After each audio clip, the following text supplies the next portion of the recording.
Hi, this is Kim Fulcher. I'm a lifestyle expert, author, speaker, and the CEO of CompassLifeDesigns.com. You're listening to a Compass CoachCast workshop. These workshops are produced by CompassLifeDesigns.com with the intent to provide you with the information, the structured support, and the accountability you need to create a happy life and fulfilling work. Sit back, relax, and enjoy our program. Welcome, everyone, to today's Compass CoachCast. I'm Chris Knopf, the Director of Programming here at Compass, and I'm thrilled to welcome you all to today's call.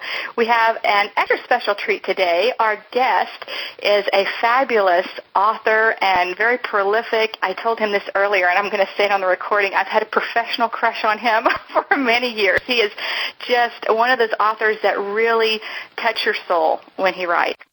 So I'm very excited to have him here today.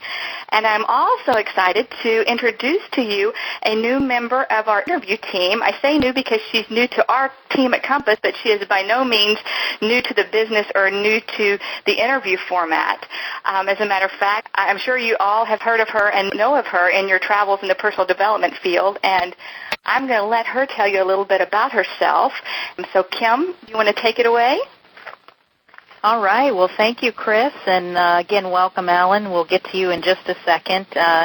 Thrilled to be here and be part of the interview team. My name is Kim George, and wear a number of hats. The newest one, which I'm very excited about, is I'm now the new trainer, Director of Training and Licensing for Compass, and am looking forward to also helping out, throwing my hat into the ring for some of these wonderful CoachCast interviews. Some of you may remember me from my days at Coachville, where I was a vice president and interviewed many fabulous authors, Seth Godin, Lance Secretan, Dr. Ivan Meisner, Tim Sanders, so many people. I really love this function. I think it's a great way to interact with thought leaders, to hear what's on their mind and get in really, truly into the growing edge of personal development, and I'm sure we will accomplish that today with Alan. I'm also the author of my own book, Coaching into Greatness, 4 Steps to Success in Business and Life, and that introduces my concept of abundance intelligence to the world, and I have my own company as well, the AQ Institute, and so enough about me, and I'm thrilled, Alan, to welcome you again, and looking forward to our conversation today. My pleasure. Thank you, Kim. All right. Well, let me just give a little bit more background, Alan, on your achievements. Of course, you're the author of 22 popular inspirational books and CDs, including the best-selling The Dragon Doesn't Live Here Anymore. Your current book, Relax into Wealth, is fabulous. How to get more by doing less. I think that's a mantra that we all can sign on for. Yeah, indeed. And, of course, you're a respected keynoter and seminar leader, and you've been featured on Fox and CNN and many Good Morning America shows. And you also have been featured on the Wisdom Channel, so I'd love to hear more about that as well. And unfortunately, I don't get that on my satellite provider, but it sounds like a fabulous source of information. So I'm looking forward to our conversation today, and certainly I know you'll provide lots of insight and inspiration, and especially in the middle of January I'm calling from Massachusetts. Boy, we can use a pick-me-up. So welcome to you, and well, let's start out there. What's it like being featured on the Wisdom Channel? It's an opportunity to share. You know, we live in a world of new technology, and in the old days you had to go to a city and 100 or 1,000 people would show up, and now you can speak to millions in a short amount of time. So I feel very excited and grateful to be able to connect with folks across the miles without having to be physically present. Yeah, and of course we're accomplishing that here with Compass today as well. This very moment, yes, indeed. It's another way of seeing so much abundance and opportunity that's available to us. Amen. I had mentioned that you've written 22 books and have CDs and just a wealth of information. The subjects range from self-esteem, passionate living, to relationships and spiritual growth, and the latest book, Relax into Wealth, is fabulous. And I'm curious, why did you now decide to tackle this subject of wealth? Over many years of doing workshops and coaching, there are two subjects that seem to keep popping up consistently and prevalently. One is relationships, and the other is finance, abundance, and wealth. And almost every question that comes up is somehow related to these two issues. And so I thought, wouldn't it be cool to take universal principles and apply them to prosperity issues? Because, as you well know, there are a lot of people in fear and anxiety about money and prosperity. So why not take people where they are on their cutting edge and shine some light on it so we can all grow together? Mm-hmm. And, of course, you have in the book what you call wealth wisdom keys, and there's nine of those principles, I guess you would say. The first one I have a special place in my heart for. You say that abundance is natural, and I love that. Why do you think it is so difficult or so much of a challenge for people to deal with these issues of money and wealth?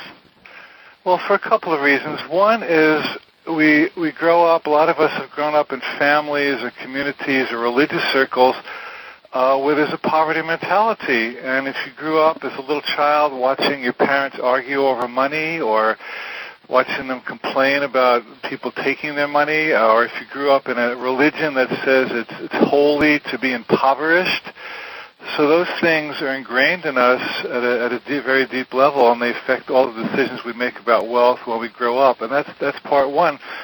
Part two is there is a prevalent consciousness of fear about money in the world, and a lot of the people who deal with money have succumbed to what some people call the trance of scarcity. And so it takes somebody who's a courageous, independent, free-spirited, free-thinking individual to claim a consciousness of abundance and prosperity in a world that has largely denied it. And so it's all about sourcing from inside out rather than taking our cues from outside in. Oh, I couldn't agree more. And, of course, this book, Relax into Wealth, you say that it's more about, I guess, people-driven principles rather than those external concepts. And so can you talk a little bit more about what scarcity means to you? You mentioned the scarcity mentality, and it's something that in my own work I have dealt with a lot of people on that. I'd love to hear your take on what scarcity means to you. Well, I have an interesting little model. I say that it seems that people live in many different places around the globe, but really there's only two places that people live. One is in a place called Scare City, which is a play on the word scarcity, and it's basically a belief system that says there's not enough. There's not enough money, there's not enough time, there's not enough available men, there's not enough support, there's not enough good families. And so when you put on these glasses, if you will, these dark-colored glasses of scarcity, when you're in that consciousness, everything you look at, there's not enough of. And we all have been there. Even me, and I've been teaching this and doing this for a long time, more often than I care to admit, I go into a scarcity mentality, and I know how to work my way out. But when I'm there, everything is not enough. I don't feel good, and there's not enough good weather, and blah, blah, blah, blah, blah. Just on the other side of the river from Scare City is another place in consciousness called Abundance, and that's because people are so content there that their buns are dancing all the time. And so the mantra there is enough. And so basically what I'm seeking to do is to train myself and others to put on the vision of perfection and abundance and see life through that rather than the vision of scarcity, because whatever you see, you get more of.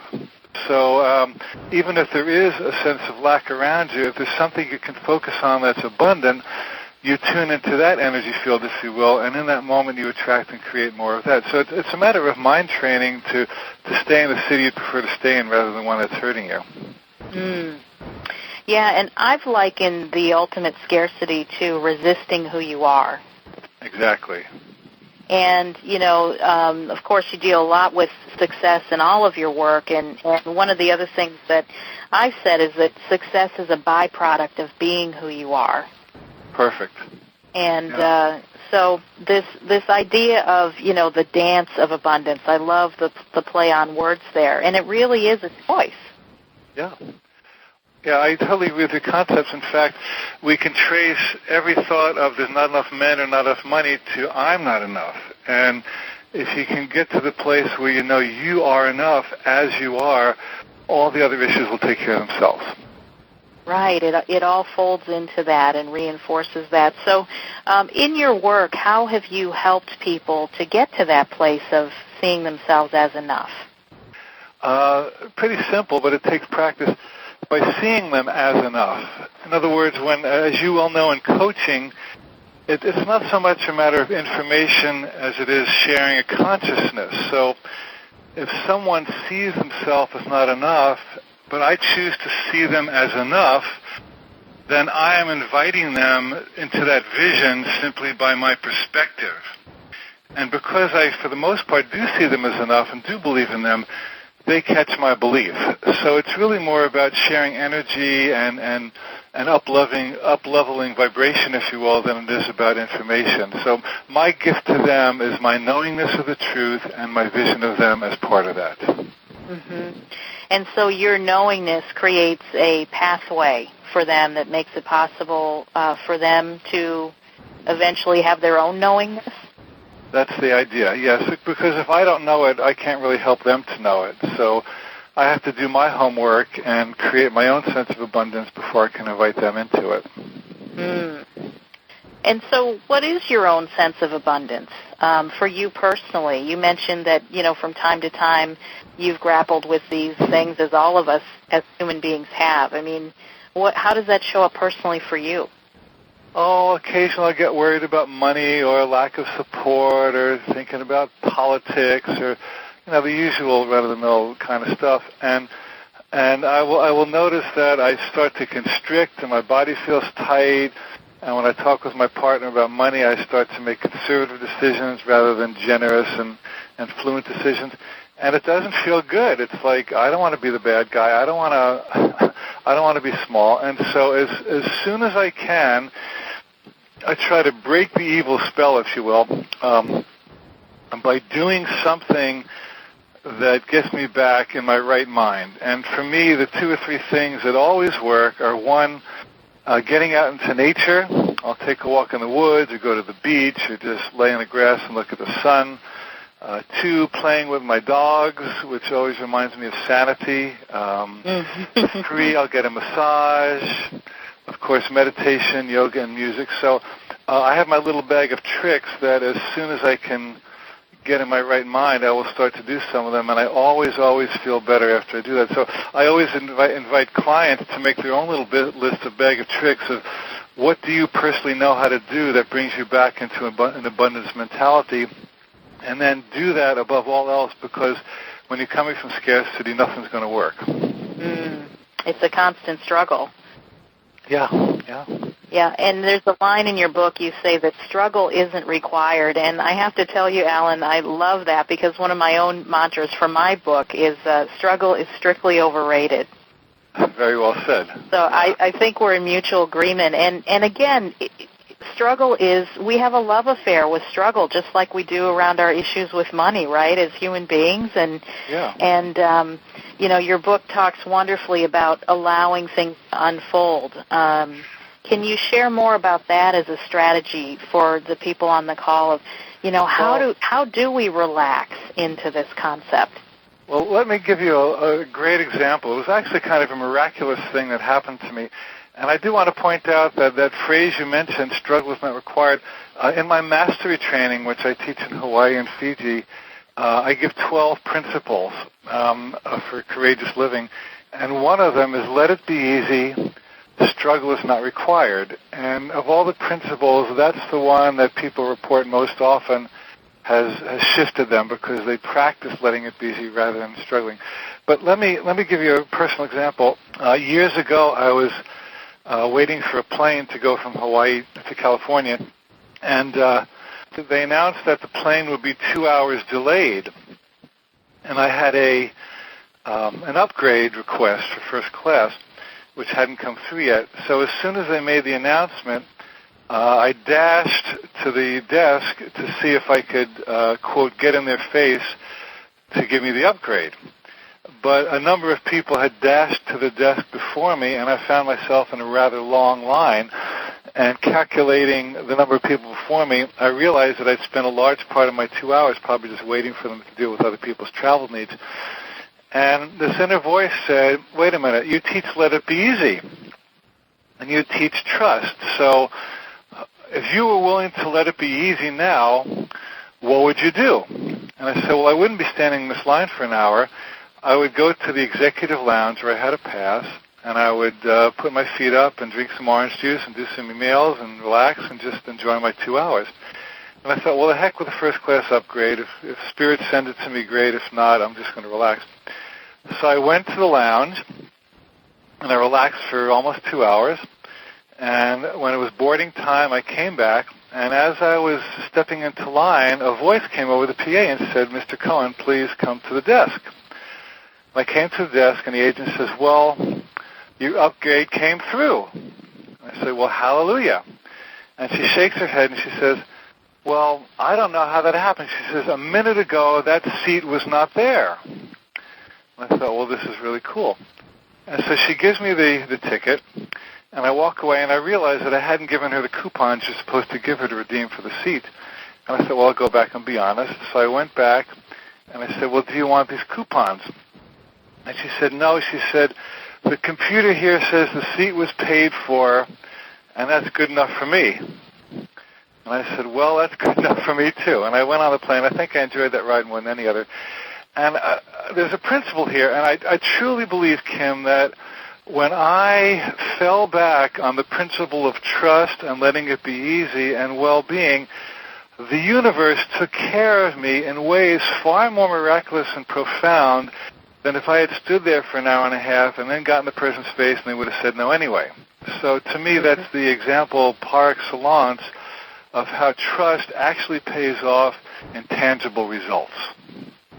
Well, and you write about this, of course, in Relax into Wealth, and you say choose ease over struggle. And I love the simplicity of that statement. And that story is a great example of how you did actually in the moment choose the ease of the situation.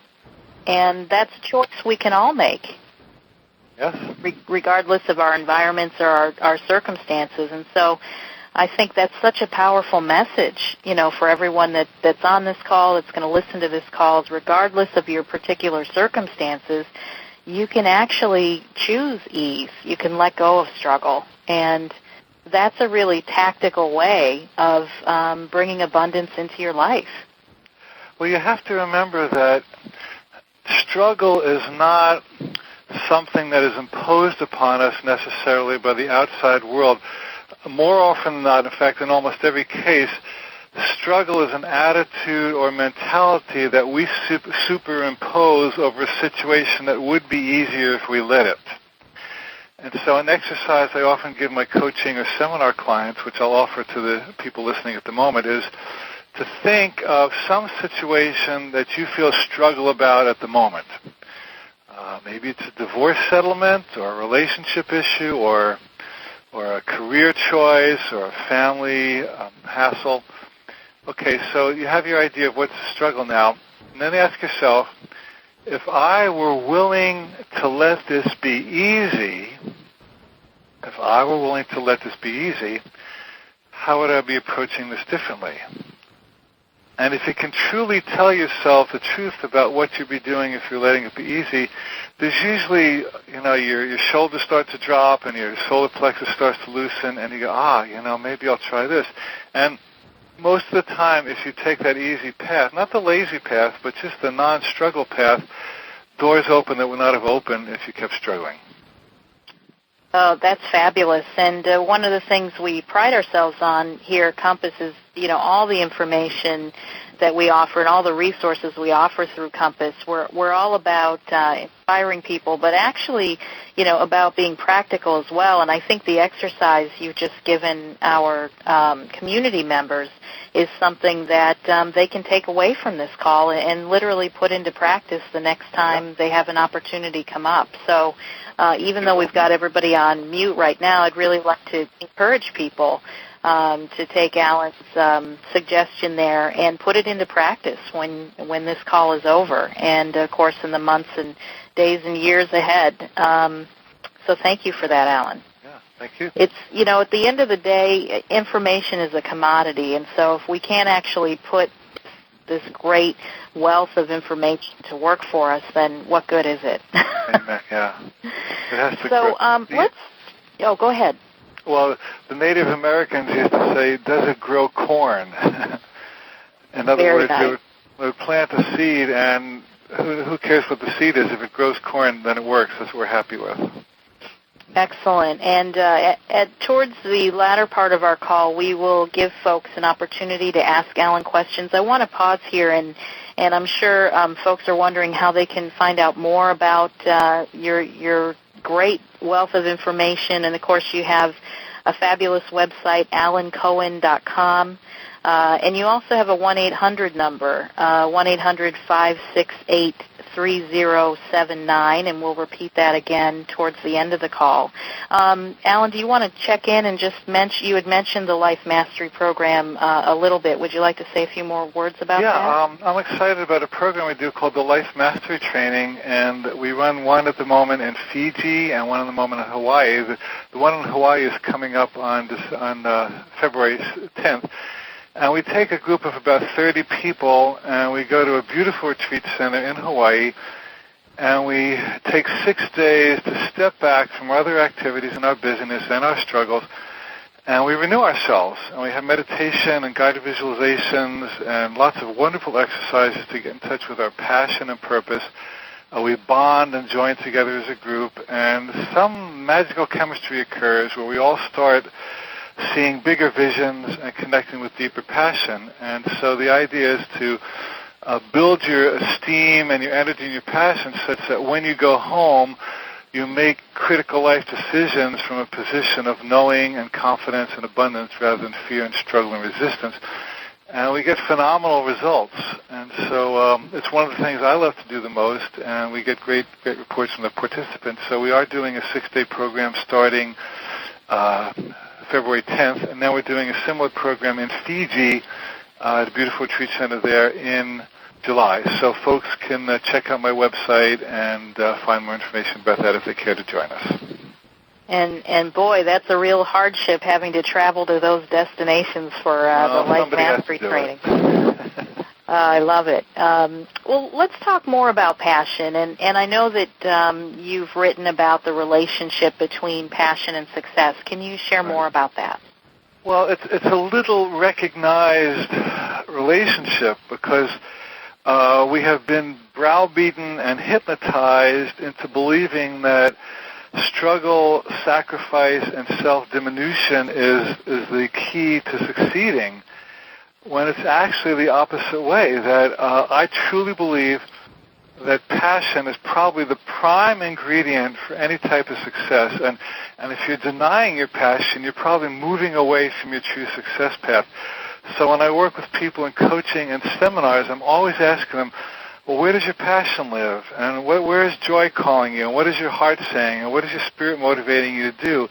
And if you were true to your passion, what would you be doing differently? And the answers that come from that inquiry are astounding, and people go, aha, why have I been turning my light down in order to succeed? I should be turning my light up to succeed. And so that's the first question I would ever ask anybody when they're trying to assess their career path. Where does your passion live, and what would it take for you to follow it? And working with as many people as you have, what have you found to be the biggest obstacle for people in literally defining what their passion is? Numbness. That people have gotten so used to living at half-mast, if you will, or at less than full steam, and making choices out of fear, guilt, and obligation, that their muscle to connect with their passion has atrophied. And when you ask them, what do you love, or where does your joy live, they don't even know because they haven't exercised that muscle in such a long time. And so I try to get them to exercise that muscle on little choices, like if someone asks you, where would you like to go for dinner? You want to go to Thai or Italian? And if you're used to saying, well, whatever, or I'll go where you want to go, take a minute to stop and take a breath and think and say, well, I'd kind of like to go to Italian. And you may or may not get to go there, but at least you've checked in with your gut and your heart, and you've spoken your truth. And when you start to tell the truth on the little decisions of daily life, you start to build that muscle. So when it comes time to tell the truth about big decisions, like who do I want to marry, what career do I want to take, or where do I want to live, then you're in touch with your inner voice, and then you have an arsenal of wisdom to work from. So that perhaps would be a gateway or an entryway for people that have become disconnected with their passion. Yeah. What happens after that? I mean, how do we increase our momentum and our awareness of our passion? Well, I give this exercise. I say that every choice that comes before you is either an it or a not it. And I'll give you a personal example.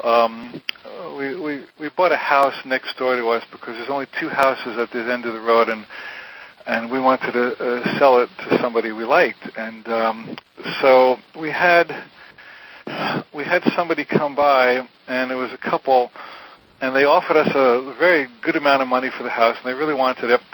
But as we were negotiating while we were in escrow, they were very picky and very fussy and very challenging, and they moved the stakes, the stake markers for the survey, and on and on. And we were just having the hardest time working with them. So I said to my partner, Dee, if this is what it's like negotiating with these people, what's it going to be like living next to these people? So we said, we don't care how much money they're offering us. We want nice neighbors. So we gently, lovingly, diplomatically pulled the plug on the escrow and said, we want to just sell to somebody we like. Well, a month or 2 later, another couple came by that we absolutely fell in love with. And the minute we met them, we knew it was a match. And they gave us a good price, and we worked every little detail out. And they ended up being the best neighbors in the universe. They're hardly ever there, which helps, but when they are there, we love them. And we ended up with, the ideal neighbor. And in retrospect, we're so glad that we didn't try to push our way through something that was definitely not it. And we said, okay, we believe that the universe can deliver it. And when we left the space on our disk open, if you will, for it with a capital I showed up. And so I encourage people to do that when they can. It's either it or it's not it. Go with it. Don't go with not it. Yeah, great example. And what comes to me listening to that story is there's a huge element of trust that's required here. Absolutely. So can you talk more about, getting to that place where you can trust and allow things to unfold?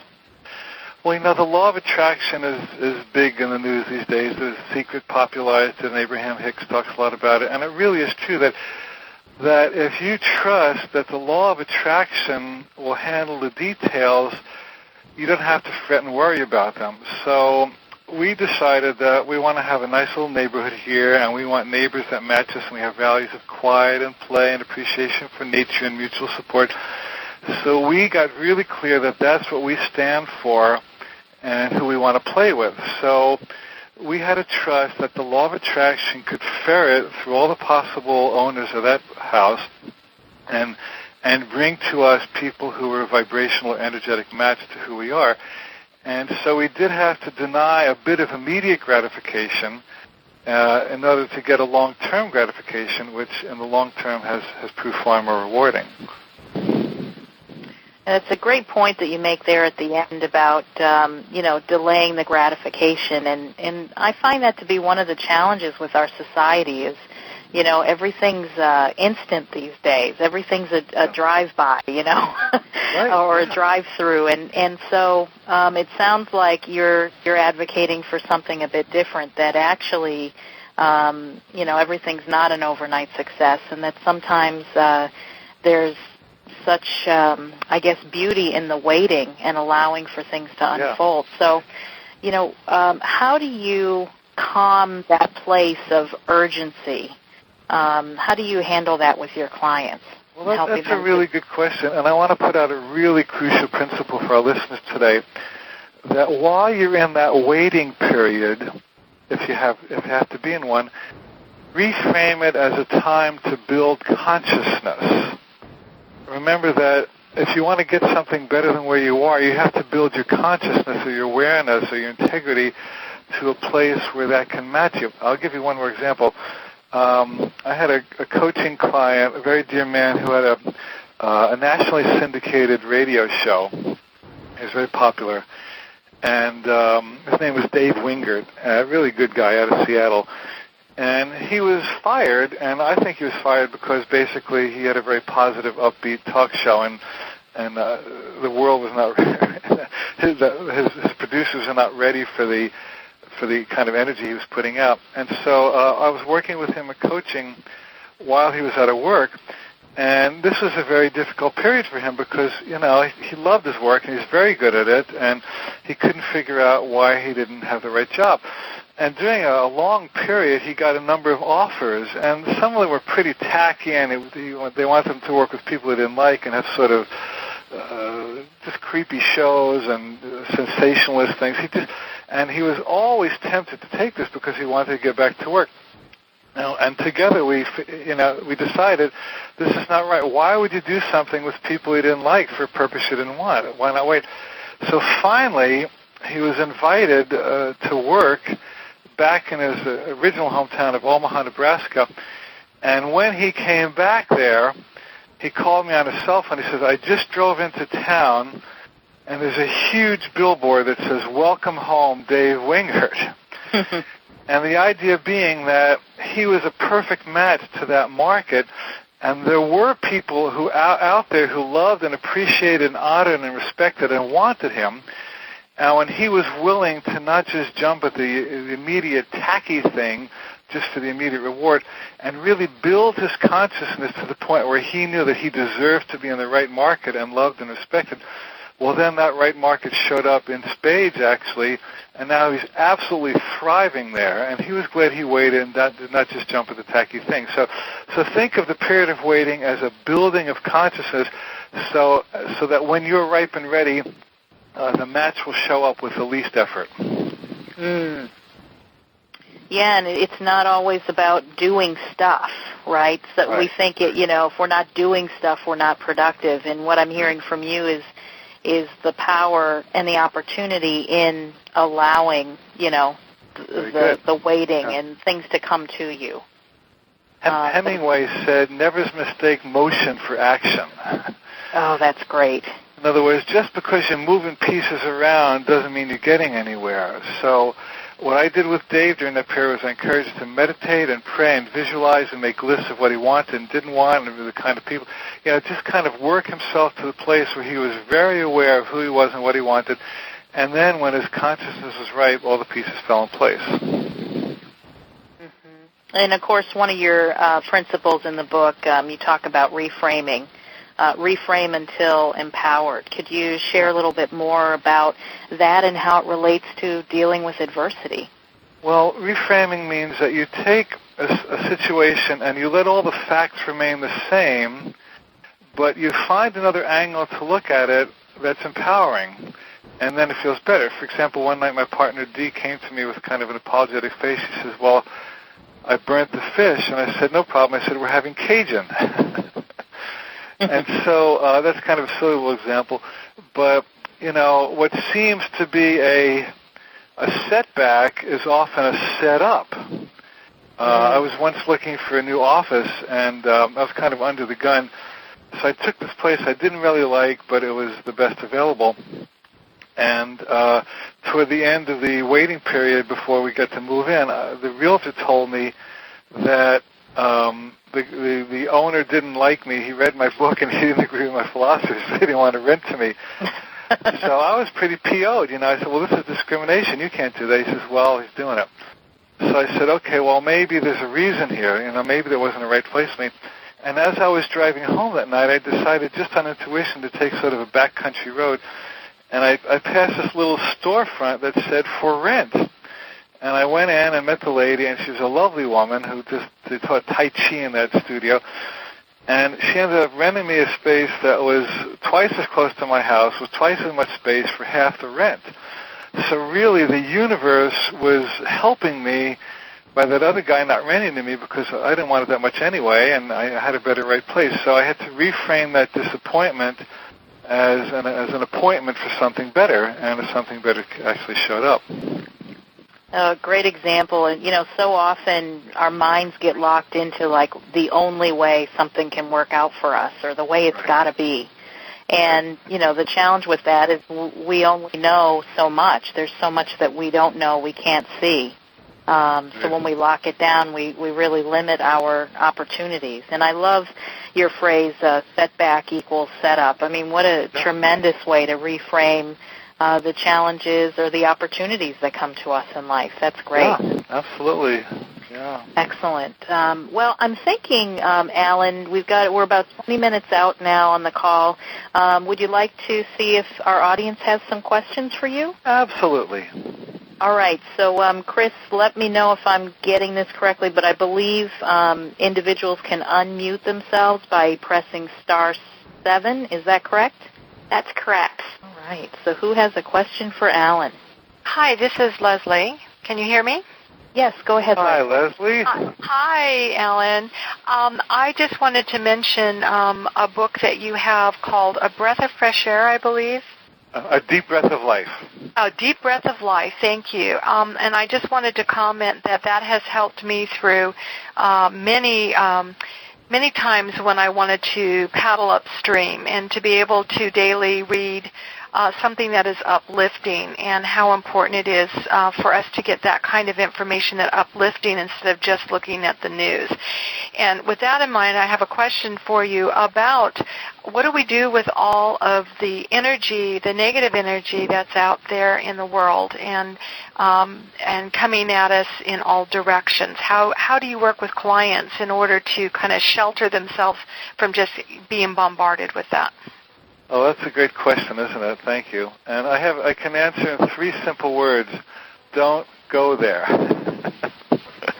The idea being that when the news or gossip or fear talk comes at us, it's basically sort of an energetic field which we have the choice to step into or not. And if you don't go there, you're not a part of it. So I don't encourage people to watch a lot of news or watch horror movies or stories of people fighting to the death over their relationship. To me, those don't leave me feeling empowered. So I think, especially with so much media coming at us from all angles, the internet and radio and television and billboards and magazines, it's almost imperative that each of us take steps each day to do what we can to build up our own energy from inside out. So I encourage people to meditate at the beginning of the day, or pray, or visualize, or journal, or read my book or another book that's uplifting,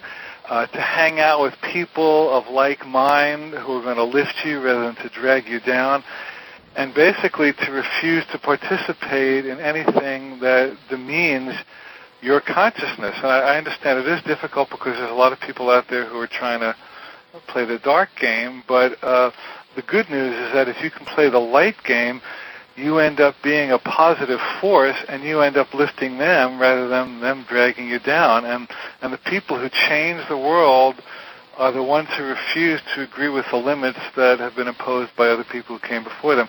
And since we have mostly women on this call, I believe, I read a great quote. I forget who said it, but somebody said, "The world has never been changed by well-behaved women." Meaning that it's been the women who've been able to think out of the box and not just assume their role as subservient or going along with the energy that other people have created for them. They're the ones who make differences in women's lives and the world's lives. So we can apply that to men too. That it's the individual person who's willing to stick his head above the crowd and say, wait a minute, I see a bigger vision, and I'm going to live from that rather than accepting the vision that other people have imposed upon me. Thank you, Alan. Thank you. And Alan, that actually reminds me of one of your other principles: a visionary thrives under all conditions. Yeah. Great. All right. Other questions for Alan? My name's Mary. Go ahead, Mary. Hi, Mary. Thank you. Hi, Alan. I've enjoyed your books for many years. I'm excited to be on this call with you. Thanks. I would have been more happy to report a wonderful life right now, but I found myself this last year divorced in June after 18 years. I have 3 small children. And the last couple months, my ex-husband has lost his employment, and so his alimony and child support, which I had been using to support us, went down about 75%.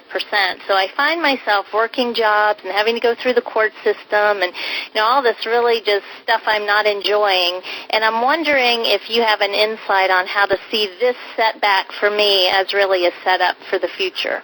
Yeah, that's because I'm having a hard time with that. Yeah, good. So thank you for asking. Well, you have a couple responses. One is, many of the people on the call have been through a divorce or at least multiple breakups. And, every minus is half of a plus waiting for a stroke of vertical awareness, meaning everything that seems negative certainly has its downside, and we know that divorce is a painful experience for anybody. But then most of the women and men I know have gone through a divorce have said, well, it just had to be for reasons that just had to be, and this is my way of starting a new life. And so if you can reframe it as an opportunity to be yourself and to find your own power, to find muscles within you rather than leaning on a husband or a marriage, as your source of empowerment, and discover that, you have what it takes as an individual to create the life you would choose, and possibly if you choose, attract a new partner that's more of a match for you at some point. So then your divorce becomes not a thorn in your side, but a stepping stone toward your next life. So that's kind of general, but more specific. How do I support myself and how do I find some fun? Well, as Kim mentioned earlier, it might be helpful to reframe such that the financial support you're receiving from your husband is not your only avenue of good. And it's easy to believe that because perhaps for a long time it was. But what I know about how the universe supports people is that your finances and your good and your passion can come to you through 100 different channels. And if you just kind of get fixated on that one, then you might miss out the other 99. Right. Well, I keep trying the mantra of God is my source, not my ex. Right, yeah. Well, that's true. So let's play with this for a moment, if you would. Mary is your name, did you say? Yes, Mary. Mary. Thanks, Mary. So where does your passion live at the moment? We understand about the divorce, and now it's all said and done at the moment. But looking ahead, what lights you? What makes you want to get up in the morning? Where does your joy live at the moment? I do a lot with herbs, and was taking classes to get certified as an herbalist, and I do a lot of writing and a lot of things with nature and that sort of thing. Cool. Well, I think you're in a very good position because you've just designated 3 avenues of passion, and to be honest, it's kind of a sad statement, but in the population at large, not everybody could designate even three avenues of passion. So the very fact that there are 3 things you're doing that you love tells me that you have directions that can take you onto a path that would bring you greater prosperity. So do you think you might be able to make a living or create some income as an herbalist? Possibly. I mean, over time. I guess where I'm frustrated is doing other things right now that, of course, aren't they seem to be taking up my time away now from, what I was doing with the herbalist stuff. So, and I know that's probably going to just even out eventually. I don't know if there's a better way to think of it than that. That's all I keep telling myself. This will pass and it'll even out and it'll all be okay. That's a good reframe. I mean, I'm doing some stuff I'd rather not be doing for now, but I'm heading in a direction where I'll be doing less of what I don't like and more of what I do. So to me, that's a good, reasonable, healthy, mature attitude. Can you love yourself and deserve enough to designate a certain amount of your time each day to do some of your herbal work? Yeah, that might be a good idea. Actually plan it in my schedule. Yeah. Because what happens is, if you don't actually plan your joy period, as you well know, all the other stuff, especially with 3 children, encroaches. Right. But what I've seen from other clients I work with, if you just decide that I'm going to take an hour in the evening or whatever you say, however you do it, to work with my herbs, and I tell my kids, this is my herb time, if you don't mind, and if you get it, they'll get it. And then you'll have, an hour of inspiration, a half an hour of inspiration a day, which can actually offset a lot of the, laborious work that you're doing and actually build your muscle to go in that direction. All right, that sounds fantastic. That's what I need, just something to keep me more refreshed, I think. You're right. Yeah, it's probably you have to fill your soul. You have to feed your soul every day, even a little bit, and that keeps you headed in the right direction. All right. Well, thank you so much. That sounds do that. Good. Thank you. All right. All right, great. We have about 5 minutes left on the call. I think we could take another question or two, Alan, if you're up for that. Sure. Alan, one of the tensions that I'm experiencing on the call, and this is Carol from Virginia, by the way. Hi. How are you? Thank you for all you've given us in this call. I so love the notion of flow and ease and of being kind of in right relation to who you are and what your passion is. And the other half of that is, when you're trying to live a big vision or when you're trying to bring forward your passion, that can be tough to do. That can be, I was just listening to you coach Mary about, how could you bring your love of herbalism into the world in a way that might allow you to make a living. And sometimes what I am trying to live with is the tension between allowing things to happen, allowing the universe to provide or to show me or to make something available that I'm available to receive, and knowing how much I need to be proactive in putting things out there that create those conditions. Can you speak to that tension at all? Yeah, it's a great question. It's a classic question, really. And so letting it be easy, going with the flow, does not mean just laying in your bed and waiting for a check to blow in through the window. That's, that would be an extreme example. Letting it be easy also means moving with where your greatest life force lives. And sometimes that requires determination and perseverance. Sometimes it requires dealing with people who are negative. Sometimes it requires facing your fears and walking beyond them. But here's the key. If your passion and intention for what you're doing is strong, then those obstacles, how should I say it becomes almost a dance or a game or fun to move through them. I think Hemingway also said, someone asked him, should I be a writer? And he said, well, if something can stop you, let it.